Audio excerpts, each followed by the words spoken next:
Mwarigereria kero ere emega yogochengera esuguku nabo igokobeka emerobero yo kwarigania omwaka omuya nigo bonekanisa ya Gospel Embassy nsio buraibwae Murandi Peter Murwabe anyariko bage kwarigania omwega bwendagera na gosangana chiamate chiri chitabwati obomenyo asomo chibo Songwe County ya Kisii korengana no motenderi w'chiamate icho obimanyekane buna Brian Osoro nigo airaneire buna mbya mano gochiase kanisa iyo na gosaba abarayi nabo igo byombe binde ebyo bibwente kubwatrana nenchire moyo kwenekya chinga kechiga ngosanga bari ne chiamate chitabwati obomenyo.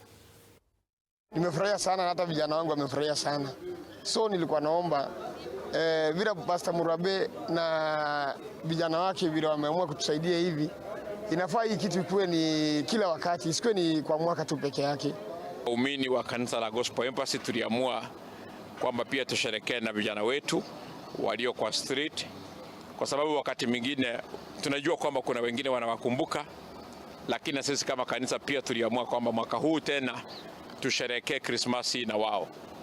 Kwa hiyo na sisi tumewaandalia vyakula kama vile wengine wanaweza kuandaliwa kwingineko.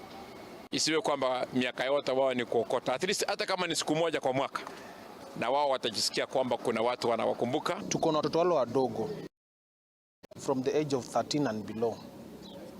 I could have requested if we get any person, hata pastor akubali, our place wanaweza kuwa wanakuja wanakaa wanalala wanatoka asubuhi wanakuja town. There are those who wenye wanataka kwenda shule. Kuna watu wameachia form 3, form 2, form 1, class 8. Those are manageable guys. Wanaweza chukua mahali waende shule wamalize. Niko na wale wenye wamaliza form 4. Pia wanaweza request hata wapelekwe college. Hizi TVETs,